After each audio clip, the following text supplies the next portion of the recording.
आज हम सुनेंगे आखिर क्यों सर्प के सामने आस्तिक मुनि का नाम लेने पर वह किसी को नुकसान नहीं पहुंचाते और वहां से चुपचाप चले जाते हैं। महाभारत के आदि पर्व में आस्तिक पर्व 13वें अध्याय की कथा है। आस्तिक मुनि के पिता का नाम था जरत्कारु। सदा विचरण करने वाले मुनियों में उनका स्थान सबसे ऊंचा था।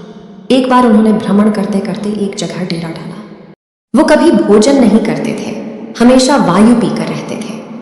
घूमते घूमते उन्होंने एक बार अपने पूर्वजों को देखा था, जो ऊपर की तरफ पैर और नीचे की तरफ सर करके एक विशाल गड्ढे में लटके हुए थे। देखते ही जरत्कारु ने उन्हें पूछा कि आप लोग कौन हैं एवं इस प्रकार उल्टा क्यों लटके हैं।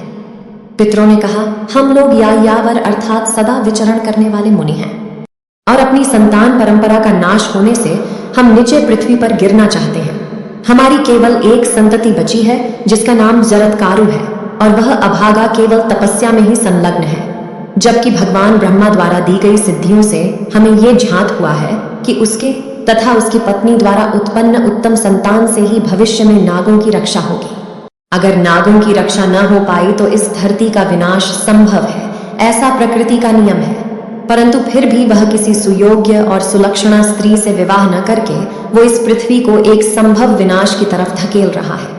हमारी वंश परंपरा एवं पृथ्वी की रक्षा करने वाला होकर भी हम कुछ कर नहीं पा रहे हैं। जरत्कारु ने बताया कि वह ही जरत्कारु है। उन्होंने पितरों से पूछा कि किस तरह से आपकी सेवा करूं। पितर बोले, पुत्र, तुम हमारे कुल की संतान परंपरा बनाए रखने हेतु धर्म में लीन होकर पुत्र प्राप्ति का प्रयत्न करो, क्योंकि तुम्हारी संतान ही इस पृथ्वी पर नागों के वंश एवं समुदाय की रक्षा कर सकती है, जिससे तुम्हें वो फल प्राप्त होगा जो अन्य लोग संचित किए हुए तप से भी नहीं प्राप्त कर पाते। ऐसे जरत्कारु ने फिर कहा, पितामहगण, अगर ऐसा ही है तो ठीक है। मैंने निश्चय कर लिया है कि मैं विवाह करूंगा, परंतु उसमें मेरी भी एक शर्त है। मैं उसी कन्या से विवाह करूंगा जिसका नाम मेरे नाम के ही समान हो, जिसके भाई बंधु स्वयं उसका हाथ मुझे देने की इच्छा रखते हो और वो पूर्णतया धर्मपरायण कन्या हो। उसी कन्या का मैं शास्त्रीय विधि के अनुसार वरण करूंगा। जरत्कारु ने फिर प्रयत्न करके नागराज वासुकी जी की बहन, जिसका नाम भी जरत्कारु ही था, उससे विवाह करने की सोची और फिर पूर्व काल में नागमाता कद्रु ने सर्पों को यह श्राप दिया था कि तुम्हें जन्मेजय के यज्ञ में अग्निभस्म कर डालेगी।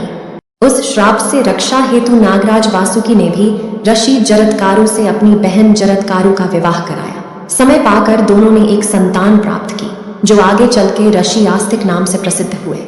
दीर्घ काल के पश्चात पांडव वंशीय नरेश राजा जन्मजेय ने पिता की मृत्यु सर्पदंश से होने के कारण सर्पसत्र नामक सब सर्पों को मार डालने के लिए यज्ञ किया। अंत में तक्षक नाग की बारी आई। जब पिता जरत्कारु को यज्ञ की बात मालूम हुई तो उन्होंने अपने पुत्र आस्तिक को तक्षक की रक्षा की आज्ञा दी। आस्तिक ने यज्ञ मंडप में पहुंचकर जन्मजेय को अपनी मधुर वाणी से मोह लिया। उधर तक्षक घबराकर इंद्र की शरण गया। ब्राह्मणों के आह्वान पर भी जब तक्षक नहीं आया, तब ब्राह्मणों ने राजा से कहा कि इंद्र से अभय पाने के कारण ही वह नहीं आ रहा है। राजा ने आदेश दिया कि इंद्र सहित उसका आह्वान किया जाए। जैसे ही ब्राह्मणों ने इंद्राय तक्षकाय स्वाहा कहना आरंभ किया, वैसे ही इंद्र ने उसे छोड़ दिया और वह अकेले यज्ञ कुंड के ऊपर आकर खड़ा हो गया। उसी समय राजा ने आस्तिक से कहा, तुम्हें जो चाहिए मांगो। आस्तिक ने तक्षक को कुंड में गिरने से रोककर राजा से अनुरोध किया कि सर्प सत्र रोक दीजिए। वचनबद्ध होने के कारण जन्मजेय ने खिन्न मन से आस्तिक की बात मानकर तक्षक को मंत्र प्रभाव से मुक्ति दी और नागयज्ञ बंद करा दिया। सर्पों ने प्रसन्न होकर आस्तिक को वचन दिया कि जो तुम्हारा आख्यान श्रद्धा सहित पढ़ेंगे उन्हें हम कष्ट नहीं देंगे। जिस दिन सर्पयज्ञ बंद हुआ था उस दिन पंचमी थी, अतः आज भी भारतीय उक्त तिथि को नागपंचमी के रूप में मनाते हैं।